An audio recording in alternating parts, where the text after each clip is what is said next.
FestivalTV is here in Cinema Scandia, where the iconic and legendary actor Peter Fonda is here for a face-to-face session and also a screening of his cult movie, Easy Rider.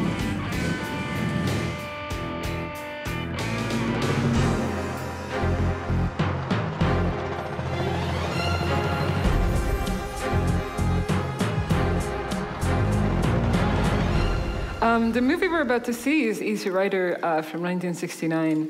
Well, do you want to say a last introductional word before we screen the movie?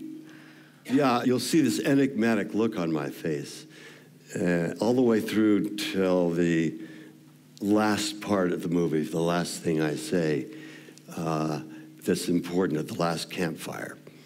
And there was a tremendous argument about how that scene should be played. In fact, we even forgot to film it. We had wrapped the film. 2 weeks later, we realized we did not have the last campfire. So we had to go back. And Dennis wanted me to say all this stuff about how we ruined our heritage. We ruined everything we started for when we sold out for big money and all. I said, nah, don't want to. No, you've got to say it. You've got to. Dennis is a very passionate fellow, was. And no, you've got to. Oh, no, I don't want to. No, you've got to. This was going on for 40 minutes. And finally, I said, Dennis, I want to play it like Warren Beatty. He said, what? Warren Beatty? What? Can you hear what, man, can you dig it, man? Can you hear what you're saying? Warren Beatty? What the fuck are you doing, man? You sound like a fucking child. No, Dennis, I really want to play it like Warren Beatty. Said, why, man? I said, well, because Warren takes the words that he has to read, and he cuts them in half, and then he mumbles the ones that he says. And I like that style, and I like Warren. Do you hear what you're sounding? You sound like a child. I can't work with you.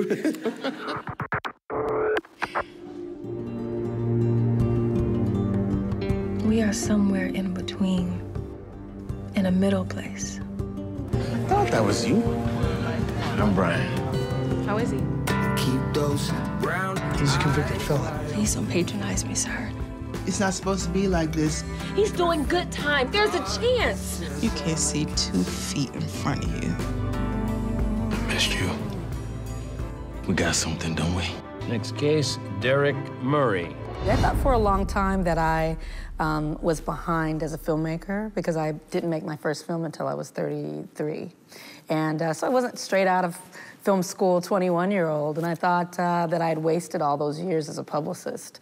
But what I've really found is that every single skill set and experience that I had in publicity and marketing is helping me as a director, helping me as a distributor in ways that I couldn't even imagine. So it was really the right path, and they did inform each other. And I also think it's, I really praise that, a female director who also writes the scripts and also portrays women. I think that, the film industry needs this. Yes, we do. And I know that you've also been working a lot on organizing African-American film festivals and theatrical releases for Black independent films, which also resulted in you funding, if I say correctly, African-American Film Festival Releasing Movement. That's right. Basically, it's a new idea in America to allow Black independent filmmakers to actually release their films. We have a real difficult time in America getting independent films that are of color, whether it be Latino, Asian, African-American. It's hard to get those into the theaters through the studio system. So this is a kind of outsider way to get them in. Ladies and gentlemen, please welcome the recipient of the 2012 Stockholm Lifetime Achievement Award, Jan Troell.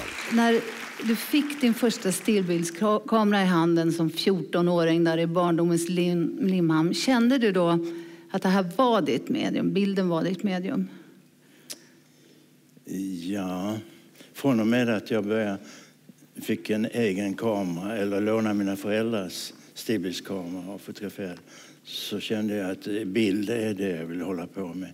Men aldrig att jag tänkte så långt som att man skulle få hålla en långfilm eller så där.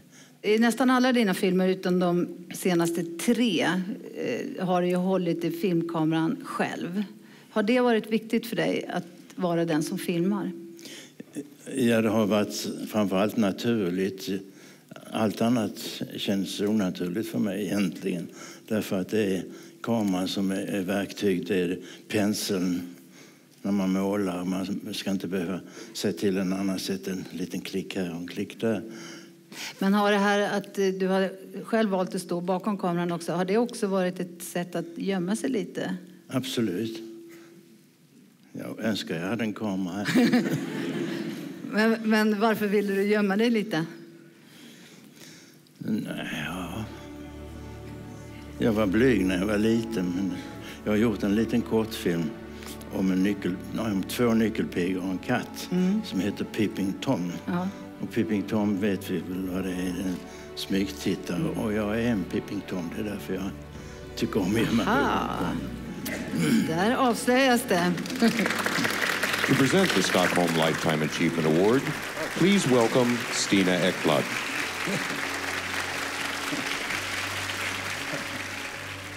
Tack alla och tack publiken.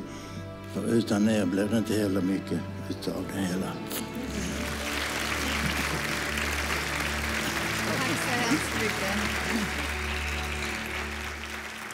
This episode of FestivalTV has included an awesome entrance when Mr. Peter Fonda was escorted by choppers, just like a scene out of Easy Rider, to his face-to-face session here at Skandia. And also the film poet of a director, Jan Troell, was awarded the Stockholm Lifetime Achievement Award for his outstanding performance and work within film. Do join us next time where we give you more coverage and in-depth interviews from the 23rd Stockholm International Film Festival. Okay, so I'm here with one of the cool dudes who actually escorted Peter Fonda, and you were actually on one of the choppers, right? Oh, yeah. So how did it feel? It was awesome because he meant a great deal in my life. He also signed my bike, so that is like... That's iconic. I'm a very happy biker today.